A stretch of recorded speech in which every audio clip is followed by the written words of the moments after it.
Tonight on Primetime Politics, support for Canadian steel and lumber. We must protect our workers and our industries who are most exposed to U.S. tariffs.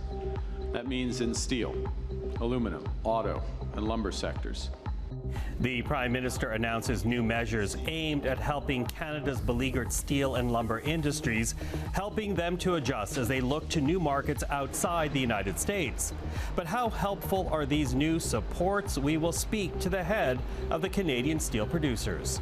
Also, the David Suzuki Foundation and their concerns about a new pipeline from Alberta to BC's northern coast. Plus, appeasing an aggressor never leads to actual peace. Russian pro-democracy politician Vladimir Kara-Murza on Donald Trump and a Ukrainian peace deal that reflects Russia's demands. This is Primetime Politics. Hello, everyone. I'm Michael Serapio. The federal government rolled out a new support program this afternoon, measures that are meant to help key industries hit hard by Donald Trump's tariff wars, new rules and money for steel and lumber, which includes a further reduction in the amount of steel non-trade partners can export to this country, and $500 million more in government-backed loans for the lumber industry. So these new measures focus on three core objectives. First, to further limit foreign steel imports so as to increase domestic demand for Canadian steel producers. Second, to make it easier to buy and build with Canadian steel and lumber. And third, to invest in workers and businesses so they have the tools and the resources that they need to drive this industrial transformation. Well, for some reaction to today's announcement, we're now reaching out to Catherine Cobden. Ms. Cobden is the president and the CEO of the Canadian Steel Producers Association. Catherine, good to see you again. Thanks very much for having me, Michael. Listen, there are essentially three main parts to today's announcement. The first, limiting the access of foreign-made steel, a steel that is made in countries that are not covered by an existing trade deal with Canada. I'm wondering how helpful that will be for the country's steel producers. Yeah, so today we saw the federal government adjust the tariff rate quota system for both, non-free trade partners and free trade partners. And that's a significant tightening that should give us much more opportunity in our own domestic market. We also saw them extend the regime to include steel-containing products. This is in a direct tariff way, products that come into Canada that are offshore, that are basically, for all countries actually, will face a 25% tariff. And that's really important because what we are seeing happening globally is that steel is going into products and they're kind of moving downstream as cheaters enter into the marketplace. Mm-hmm. So by freeing this part of the market up, I'm wondering what, in terms of dollar figures, that might actually mean for Canadian industries. Yeah, so, we did hear the Prime Minister mention several dollar figures in his announcement today. Probably, I didn't actually add it up, but it's over $1 billion of value potentially opening up the market. At this point, I don't have an assessment of those estimates.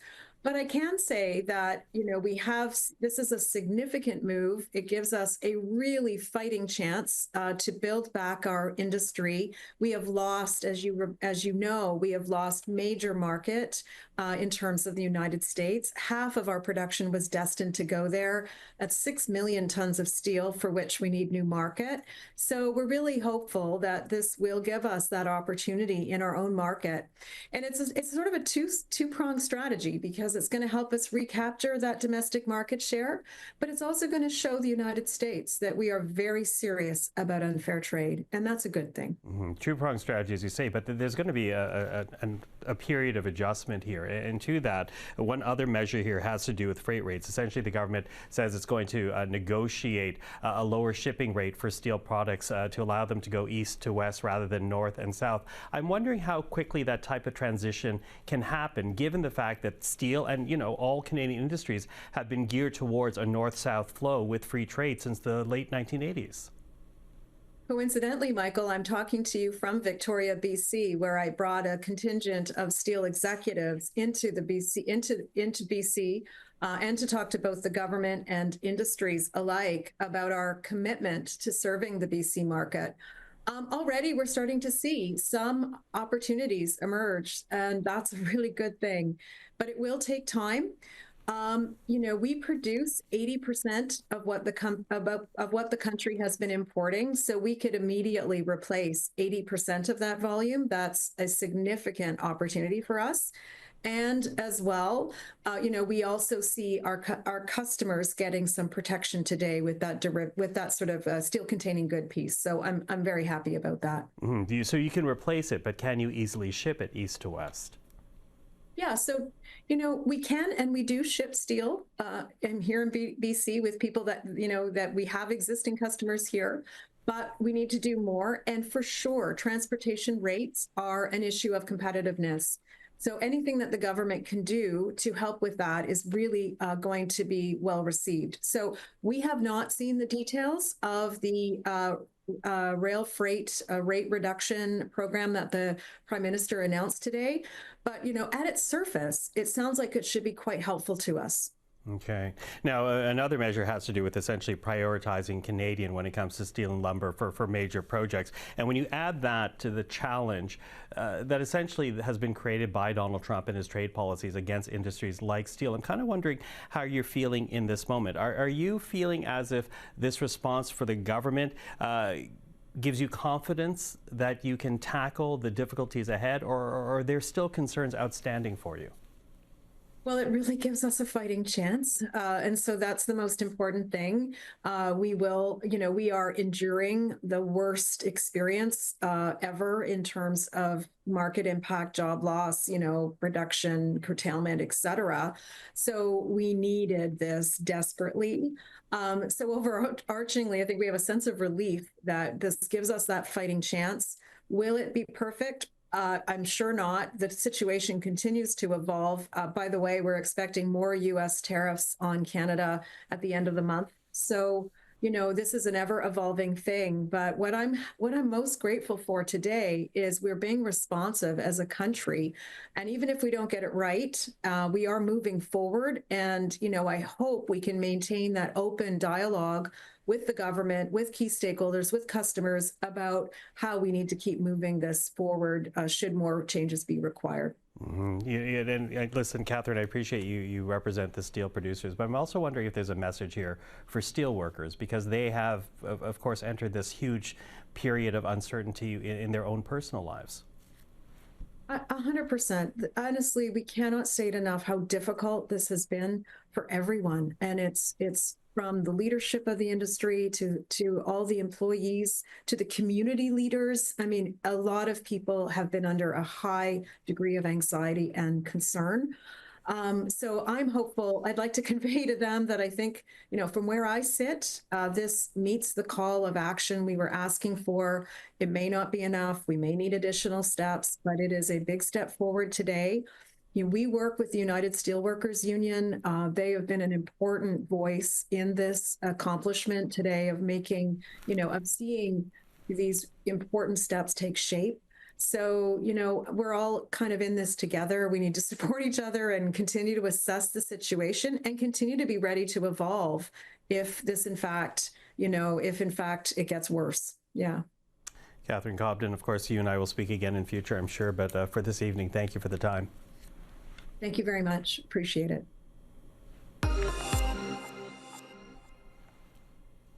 Well, tomorrow is the deadline for Kyiv to approve the U.S. peace plan to end the war in Ukraine. Originally, the U.S. president said rejecting the plan would risk Ukraine losing America's support. But of course, since last week, the plan has now been sent back by European allies with amendments. So we're going to keep a close watch tomorrow to see what actually happens with the peace plan.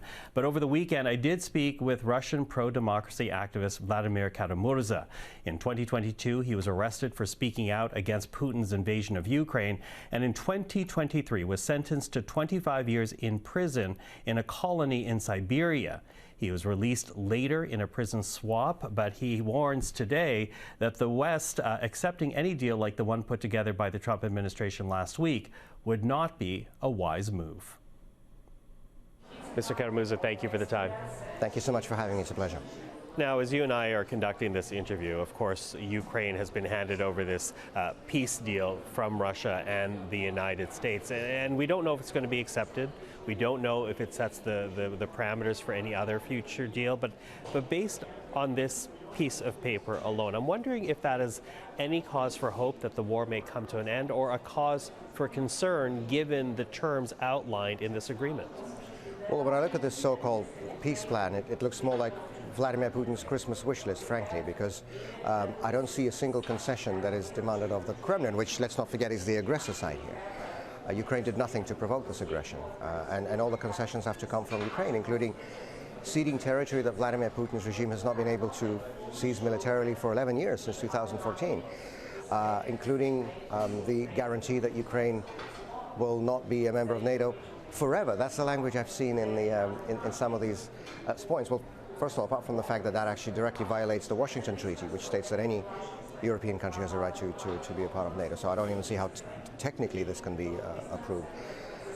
Other than that, though, I have to say I really smiled when I read that word forever in those proposals. I'm a historian by education.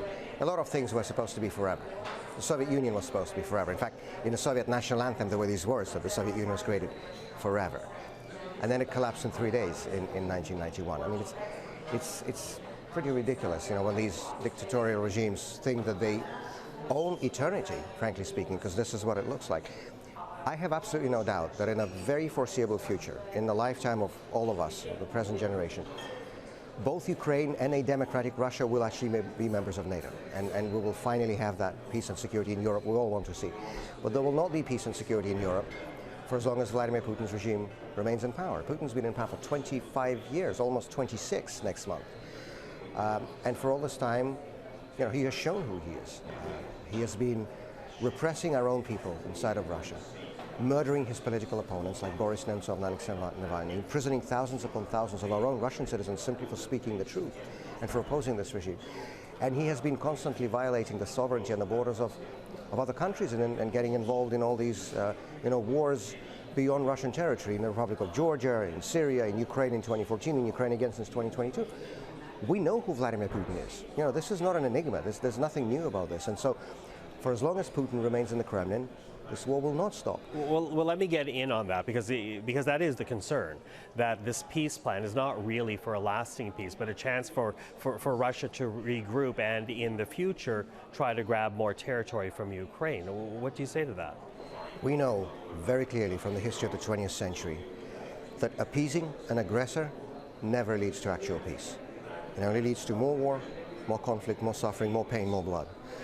I think, you know, a lot of people will remember those famous images, of, perhaps I should say infamous images, of Neville Chamberlain, the Prime Minister of Britain, waving that piece of paper after he came back from the Munich conference in 1938, when the leaders of Western democracies decided to just give away a chunk of Czechoslovakia to Adolf Hitler on the promise that he will not invade again. Well, how did that one work out? Right? It was less than 10 months left until the launch of the Second World War.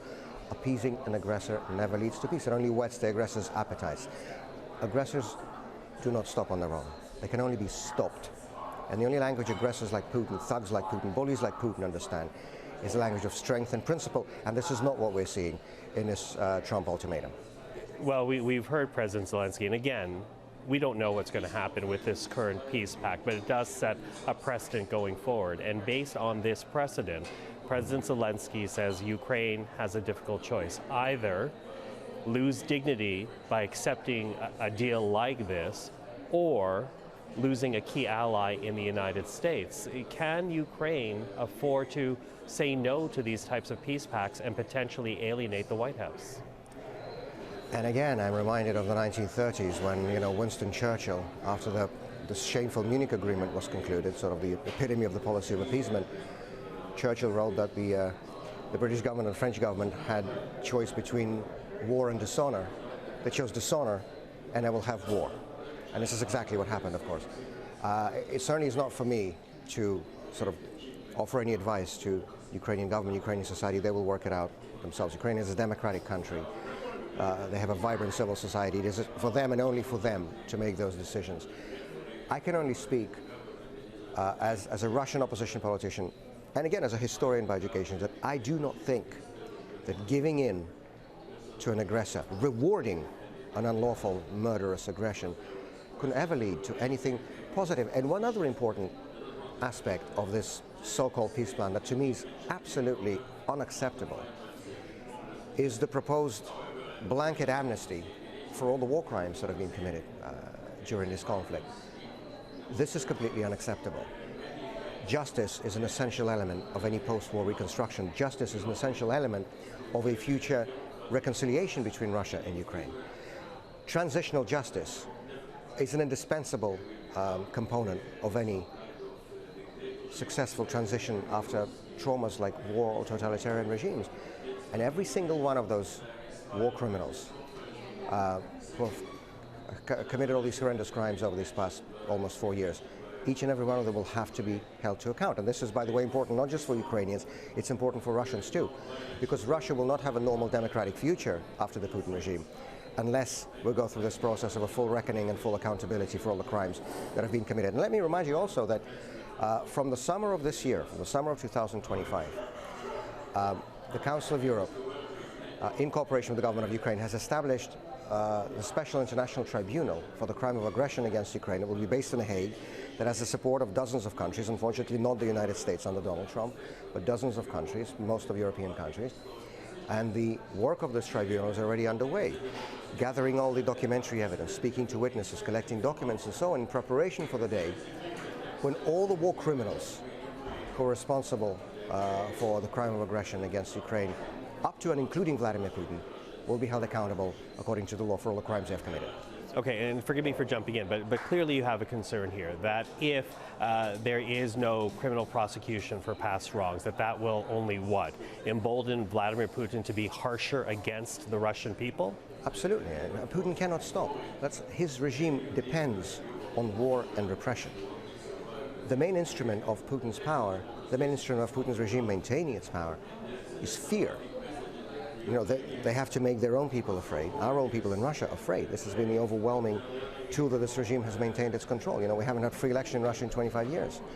Even the smallest act of protest or even truth-telling lands you in prison for many years. You know, we have a record number of political prisoners in Russia today, not just in the post-Soviet era, but even in the late Soviet era. There are more political prisoners in Russia alone in the year 2025 than there were in the whole of the Soviet Union, which is 15 different countries put together in the mid-1980s. This is how bad the repression is. And this is the only way Putin is able to keep his power. And war is the other side of that, right? When we look at the history of Russia, we will see a very clear pattern that internal repression and external aggression are always two sides of the same coin, right? Because a government that does not respect the rights and freedoms of its own people will not respect the borders of other countries, will not respect the norms of international law. And for as long as Putin remains in power, there will be repression, there will be war. The only way to really guarantee peace and security for Ukraine, the only way to really guarantee peace and security for the whole of Europe is through political change in Russia. Only when there is a peaceful, legitimate, democratic government in Russia, only then will there be real peace and security on the European continent. So what would you like to see then from the NATO allies like Canada? I think it is very important that democratic nations, including Canada, which, as you know, has led for decades on questions of principle and human rights and democracy. I mean, Canada was one of the founders of the Universal Declaration of Human Rights. Canada was one of the original signatories to the Helsinki Final Act 50 years ago this year, which established a clear and inviolable link between security, economic development, and respect for human rights. Canada is a member of such organizations as the G7 or the Organization for Security and Cooperation in Europe. Canada has a very important voice on the international stage. And given what is happening in the United States right now, given the shameful policy of appeasement of dictators that is conducted by the current American administration, it is all the more important that democratic nations like Canada that still believe that there should be room for principle and values in international affairs speak out in support of Ukraine and in support of the democratic aspirations of the people of Russia. Because at the end of the day, only political change in Russia, only democratic change in Russia will bring that peace and security in Europe that we all want to see. Mr. Kara-Murza, thank you very much for the time. Thank you for having me. And again, that was Russian pro-democracy politician Vladimir Kara-Murza. We spoke over the weekend at the Halifax International Security Forum. Now, with a Ukrainian peace plan still up in the air, the Foreign Minister Anita Anand was asked about the issue today, specifically whether Canada would ever support a peace proposal that surrenders Ukrainian territory to Russia. Here's what we heard. Canada stands with Ukraine and its territorial integrity, but the ultimate decisions relating to Ukraine rest with Ukraine alone, including in terms of its territorial integrity. So again, we want to support Ukraine and the decisions that it is making for the rule of law, for peace and security, for its territorial integrity, and the impact that those decisions have on Europe and the rest of the world must be continually underscored. And we should note that Minister Anand will continue discussions on Ukraine when she meets with the other NATO foreign ministers in Brussels. That is slated for next week. Well, let's get back to the Prime Minister now. As we said, Mark Carney did unveil new supports for steel and lumber today, but was also asked this afternoon about an announcement expected tomorrow, one that involves Ottawa, Alberta, and pipelines, though Mr. Carney did not have much to say quite yet. It is about much more than one thing. And fundamentally, it's about building this economy. It's about making Canada more independent. And it's about making Canada more sustainable. So I would suggest that we wait until the full announcement is made tomorrow so you can see it in the round. Well, ahead of tomorrow's announcement, we're now reaching out to Thomas Green. He is a senior climate policy advisor at the David Suzuki Foundation. And Mr. Green, thank you for joining us. Yeah, thanks for having me on. Listen, I want to begin with your reaction to something that's often referred to as the grand bargain, because everything being reported right now on this MOU reflects this grand bargain that Ottawa essentially signals its openness to a new pipeline, and in exchange, Alberta agrees to stricter industrial carbon pricing and investment into carbon capture and storage. What's your take on that type of compromise? Well, it's not really a grand bargain in that the federal government has the power to fix industrial carbon pricing. Alberta has deliberately weakened its carbon pricing system by enabling companies to earn a whole bunch of credits, and that's cutting. That basically undermines the price, which undercuts investments, which means companies have no incentive to clean up their act to reduce their emissions. So the federal government has the power right now under the Canadian Environmental Protection Act and under the Greenhouse Gas Pricing Pollution Act to address these issues and to strengthen methane regulations. And they're just sitting on the methane regulations. So I don't know where the bargain is, especially if it involves supporting a pipeline to the coast at a time when the world is transitioning to renewables, when markets for fossil fuels are really unknown. Let me jump in there, though. You know, and there's a couple of things that you already said that I want to reflect on. One is this Ottawa having the power. At the end of the day, though, rather than having two jurisdictions fighting each other, it would be essentially Alberta working alongside with Canada, the federal government, on this carbon price. Is that not better for national unity alone? Well, I mean, what kind of national unity do we have when a province is refusing to follow the law?